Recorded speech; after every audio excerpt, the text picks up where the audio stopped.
LGBTQIA+ is a forever evolving acronym used to describe gender, sexuality, and even other characteristics. This is true, and it can be quite daunting and confusing to actually use these acronyms correctly. Like, how do I navigate my way through pronouns? Like, how do I even get to fit in? These are the questions asked daily. Kom ons praat.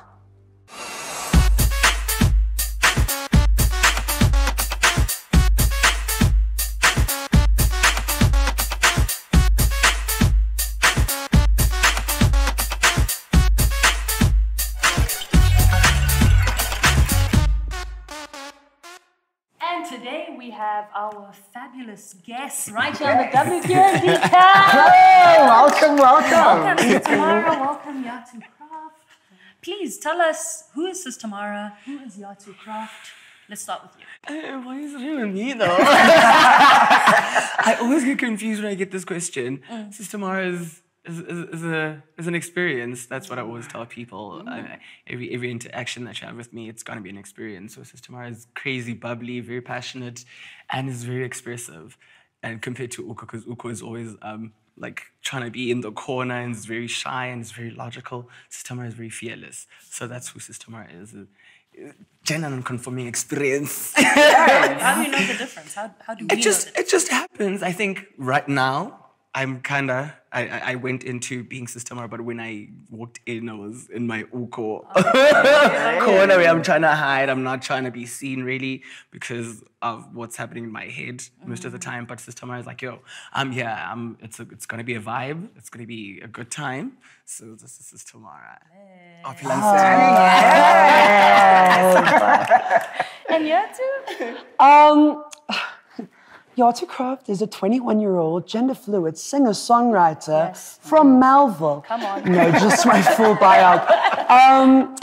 Yeah, that's just a human who's trying to exist in the world and trying to make themselves known as an entity of human performance. That sounds very intense. Human performance, I love that. It's every day you kind of wake up and you choose what you're going to be and what you're going to do, and getting dressed, you're kind of putting on what you want to present to the world and this character you want to bring forward into your day. So that's the human performance. You kind of fake it till you make it. I love that. Yeah. It's true. That is true. And just for the viewers' sake and for our sake, what are your gender pronouns? So I always tell people that I'm he, she, they, them, noma yini njayam, and this is because noma yini njayam. And I always tell people whatever energy you get from me, then just run with it. Because even understanding pronouns, me myself, I've struggled with it, and I've always felt like it's like, why do we always have to label ourselves? Why do we have to know exactly who and what we are? So for me, it was the thing of just to also make things easier for myself, because I never understood it. When I can wake up and I feel some type of way. I wake up, I feel, and it's different. So it was the thing of, do I really feel I'm a he? No, not really. Maybe sometimes. She, maybe not really. Do you find this changes daily for you in terms of your pronouns? That's why I keep telling people whatever energy that you feel I'm exuding, then, because it was also a thing of me, if someone addresses me as he, and I'm not necessarily playing into being a woman, but it made me feel some type of way. And then sometimes if they address me as she, makes me feel some type of way. And then it's like, okay, what does this mean? So in me trying to understand what that means for me, it's a thing of I can be whatever. And because I feel like I embody so many energies. And so that's why I'm like, whatever it is. Because I'm also still trying to understand it. So he, she, they, them, noma yini njayam. I love that. It's a vibe. And yet? I use he, they pronouns. I identify as gender fluid. I'm also bisexual, so I've never made a decision in my life. But I use he, they pronouns. I went through a very long time at the beginning of high school. I was lucky enough to have a best friend in high school who was a trans woman herself, and we kind of played around with all of the different pronouns. She, he, they, it. I have a friend who identifies with it and they, them pronouns. Right. We kind of just flattered around all of them until he, they kind of stuck. Okay. Yeah. I mean, recently I was telling my colleagues here at WQMD that now my pronouns are they, them. And I just wanted to know what your journey was. Like, how did you feel? Because I've heard a little bit about you, but Yahto, I'm quite interested into knowing, like, how did you decide, okay, he, they is what works for me? And maybe telling us the importance. Why do you think that pronouns are important? I know to you, you're saying, you know, like, this is how I feel during the day. For me, I don't want to label myself. I don't want to box myself. But maybe for other people, it would be quite interesting to know why. Definitely. First of all, congratulations on that journey and coming to that. That's absolutely incredible. For myself, it was kind of playing with all of the different pronouns in the binary and sticking to the traditional binary hurts my soul. I don't really love the traditional masculine, feminine energies of what life is forcing us to be. Yes, very much that. So the he, they pronoun and gender fluidity of it all, actually, I came to the term gender fluid watching Alex Newell be themselves on screen and just live, and finding their pronouns online is so difficult because they feel exactly the way you do, of whatever energy, just go, gender fluidity. And I'm very much there. Life is so short. And ek het die tyd. Okay, so I think for all the viewers at home as well, just an understanding of it, what does the word pronouns mean to you? And what's the definition of pronouns for the viewers at home to understand as well?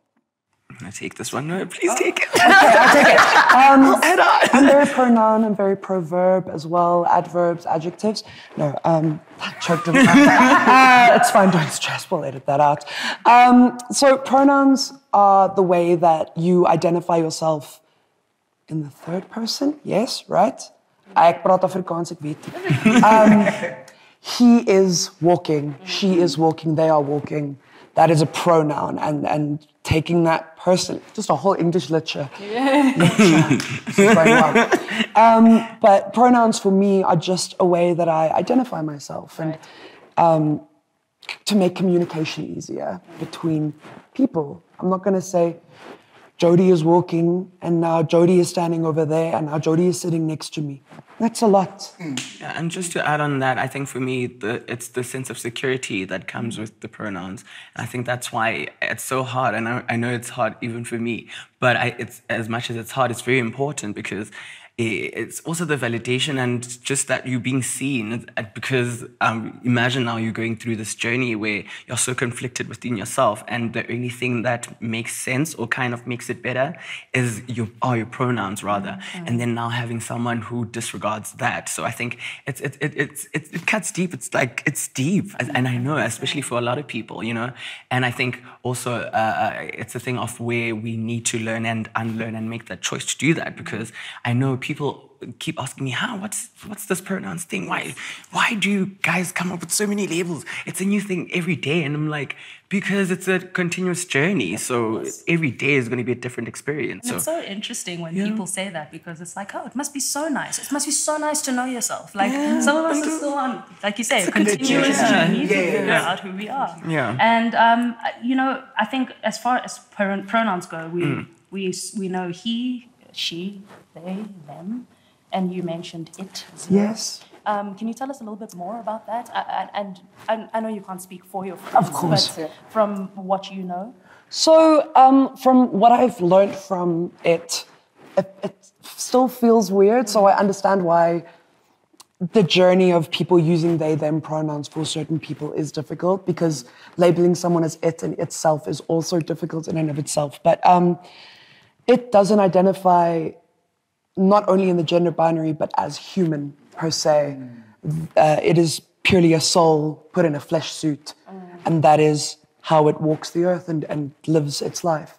So, and that was really like a journey for me to come to terms with personally, and like to talk to it and be like identify it as it. It almost feels impersonal, but by using the correct pronoun for it, it feels more personal. It feels more connective to... Because they've expressed themselves that way. Exactly. And that is the difference in terms of what you just described, that the word it is basically because they're in a body and there's a soul, and that's how they move through the world, and that's how they want to be identified. It's quite profound. Definitely. To reach that level of depth and understanding and asking someone to address me in this means that you have gone, like you said, onto that journey. So then, for now, for as well, you've been on Big Brother, and so what was that?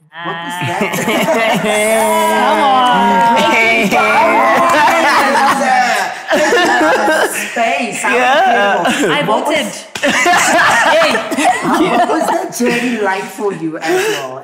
And were you accepted in the space? And did you take up your space? And elaborate for us a little more on that. Before I go into the experience, for me, it's not even, I'm past the stage of wanting to be accepted. I just need people to acknowledge the fact that I will be in this space and I will do what I have to do, because really, what must happen, you know? So, but the show was crazy, and I was not even, I did not think I would make it on the show. It was, I think, 6 days before the auditions closed. I was like, let me just do this. And you know how it is being a freelancer and trying to better yourself at self-tapes and stuff like that. So when I got the call, I was like, what's happening here? And the one thing that I had on my mind was I need to go on the show for representation and visibility, because I wanted to tell the queer story from a queer person's perspective, you know? And I'm not gonna lie, like I was afforded the chance, and I think it's because of the type of reality show that is 24 hours, and they literally just want you to be yourself, which is also a choice that you make, because you can literally get on the show and play into a certain character. But for me, I wanted people to see the human aspect before they saw the queer body that I am, you know? So I just wanted people to show, people that different side, because you know the stereotypes and the stigma that comes with being queer, people making assumptions, how we are always labeled as sexual deviants, party animals, that's all that we know. So for me, it was different. I needed people to see my soul, if you will, more than anything, and then also use that opportunity as a teachable moment for people, because as much as I'm still learning so much about myself, I know, especially people that don't identify as queer, that they also are learning, but it's also about choosing to want to learn and unlearn certain things. Opening themselves up to receiving, and obviously you've got all this knowledge to give. Right? Like you said, 24 hours a day, it's going, there's no hiding away, this is who you are, you've taken up the space, and I think that's incredible. How was it received? Yes, when you got out that house. It's crazy. It's more love compared to the hate, though, but you know, I mean, people are people at the end of the day, so there's the hate, which I choose not to focus on, but the love is crazy, and I think for me, it's a thing of how inclusive I was, even of the community that's not within the queer community. This one lady, I think it was Twitter Spaces, actually came in and she was like, I'm so grateful for the fact that you taught everyone, not just the queer community, but everyone else, not just when it comes to how you identify and stuff like that, but just about loving each other and how to be human. Because I'm not sure if I can swear on the show, but I always say people just need to stop being shit humans. That's all you need to do.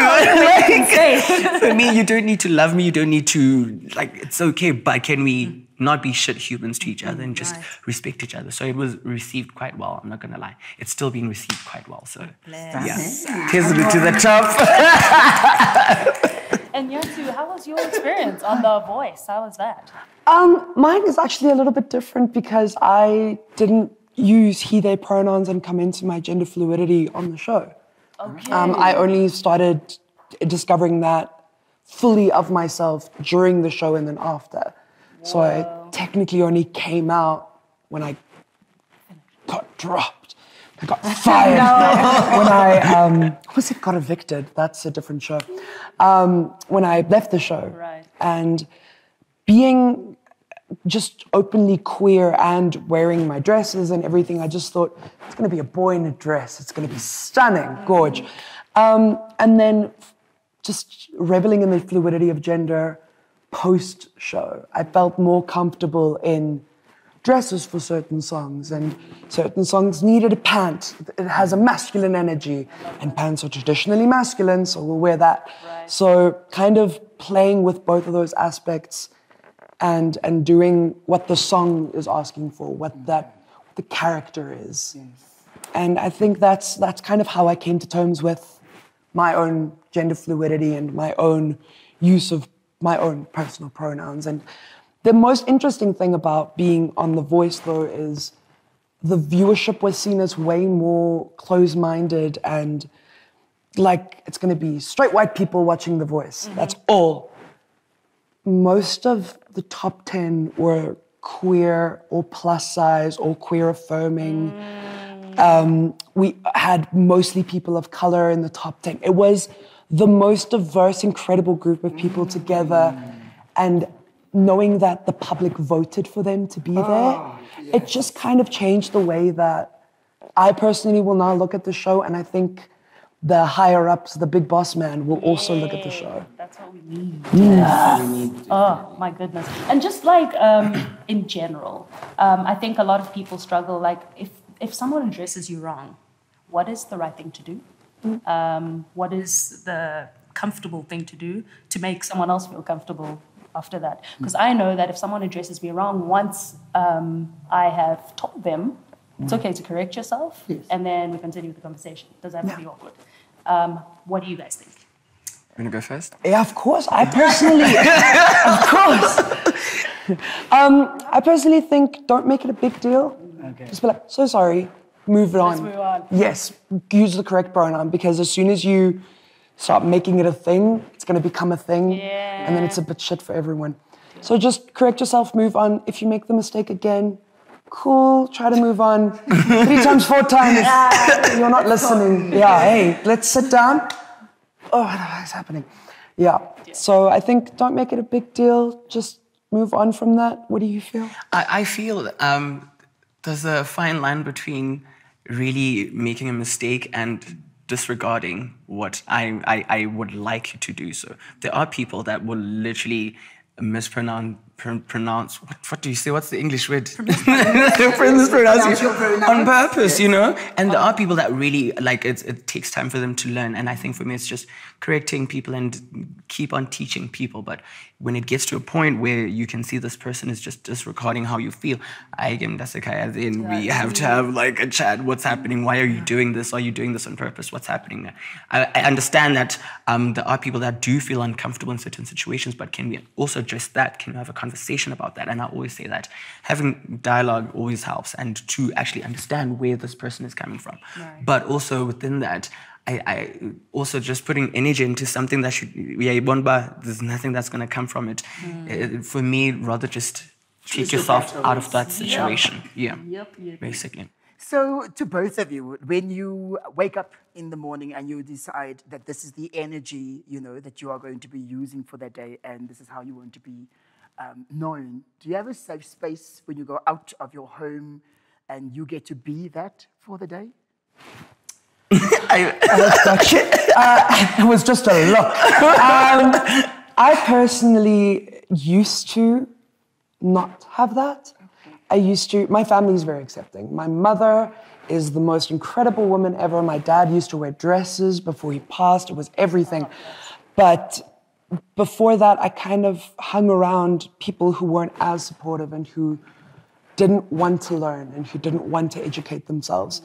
And I just cut them off. It's the easiest way to do that. It's the unfortunate thing because you still love them, but they're being shit. Shit humans. Shit humans, like you said.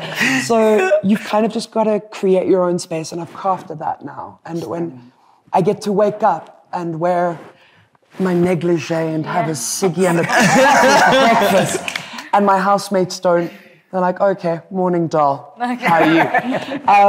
But you kind of craft your own safe space and your support system, and actually a lot of it is other queer and queer affirming people, because we have to create our own safe space and use our platform and our friendship and our support to create more safe spaces and carry on that legacy of safety. That sounds like a lot, eh? But I personally wake up in the morning and I'm like, I'm gonna look hot in jeans today. And then I'm gonna wear a little crop top, and then it's gonna be stunning. Babe. And then some days I'm like, I'm gonna wear the shortest skirt I have, my fuck me pumps, and then that's gonna be the day. That's gonna be what we're doing today. And everyone just has to deal with it. And that's the thing. It's actually surprising that not a lot of people give a shit. Like, people don't... I'm so sorry. You have leg hair and a penis. Why are you wearing a skirt? People don't really give a shit. Some people do, and then there are the people who really do and go out of their way to make sure that You know that they do. you know that, and that's the unfortunate thing, because especially in our country, people tend to get aggressive with that and very, very vocal. But you kind of know what those spaces are that you can't do that in. Okay. Ek gaan nie Presley's toe gaan in my kort rompie nie. Yes. Want ek gaan gebliksem word. But I can go to other safe spaces and queer affirming spaces, or even straight hangouts. I can go to ball breakers in my tiny skirt and no one's going to give a shit because everyone's drunk. But yes, you kind of just craft and learn and educate yourself on where can I fully be myself and where do I kind of have to organize what it looks like. Yeah. Where do I need to be a cisgendered male who use he, him pronouns? We won't talk about it. This is just what we're doing. And where can I be fluid? Where can I be safe and supported? How do you feel? And it sucks that we need to play into that, but unfortunately we do live in South Africa, and yeah, I have had instances where I've been attacked for just being myself. So yeah, I mean, I have scars right back, but yeah. But for me, it hasn't always been safe. Because also I'm from a village, and you know how patriarchal that can be, like the society can be. So I've always had to play into being indoor-door and stuff like that. So until I came to Joburg, where I thought I would be afforded the space to just be, wasn't the case. I still, like, it's like going to the taxi rank. I know it's a thing. I remember this one time, this taxi driver would not even speak to me because of the way I was dressed and how I was expressing myself at the time. So now, as much as I know that it's not as safe as I would like it to be, but I'm very intentional of living. One thing I told myself, I'm not as fearful as I used to be, and I'm not gonna dumb myself down or not be myself because of people. And I think that's why going back to those teachable moments, but again, making the assumption that people want to learn is very dangerous, because you could literally just be walking down the street being yourself and then get attacked. You try to teach this person, they decide to kill you. So, but I'm very intentional about finding myself in safe spaces, and again, queer affirming spaces, so that I do. But I don't even think about it. Like when I wake up, it's not like I wake up and okay, today I'm gonna be Sis Tamara, or today I'm wearing this. I really can't explain it. It's just an energy. When I wake up, I'm like, okay, let's put this on because I feel like this. And then maybe 2 hours down the line, okay, I'm going back to being butch. And then 2 hours later, I'm wearing a frock again. So I don't even think about it. It just happens. It's just who I am. And I think that's what people need to understand. It's not like sit down in a boardroom and then, okay, what's going to happen now for this week? This is what I'm going to be. This is what I'm going to do. It's literally just you waking up and being yourself. If that makes sense. And I think it makes perfect sense. I think what's coming to light as well is the fact that so many people are obviously fearful of things that they do not know. And at the end of the day, being able to, like we said at the beginning, to reach that journey of finding your pronoun means that you went on the journey of self-discovery. And so many people are so scared of that journey because they're scared of what they're going to find. And being brave is also quite a scary task by the sounds of things, you know. And I think understanding that finding the safe spaces is the most important, and understand that you are cognitive in the spaces that you enter. You know, you mentioned a couple of places where you said, I'm not going to go there wearing certain things. So that's something I also feel that all the viewers at home should definitely know as well, that you have to take control of the situation that is your life for safety purposes, as well as for a safe space for you to express yourself. If you'd like to close off with it, Tina? Honestly, all I can say is, one, thank you for your time. Thank you. You existing and living truthfully is doing so much for the people around you. We couldn't be more honored to have you on WQMD. Thank you so much for having me. Thank you for having us and giving us an opportunity to yell at cameras for a little bit. Anytime. Genuinely the best. Anytime. So thank you. Thank you so much. Go with love and blessings, and keep doing what you do. Thank you so much. As we continue to learn, grow, discover, and explore our colorful communities, let us be respectful and mindful of each other. And let us also always remember that we are all on a journey of self-discovery and acceptance. So let's keep moving forward. And let's celebrate our uniqueness.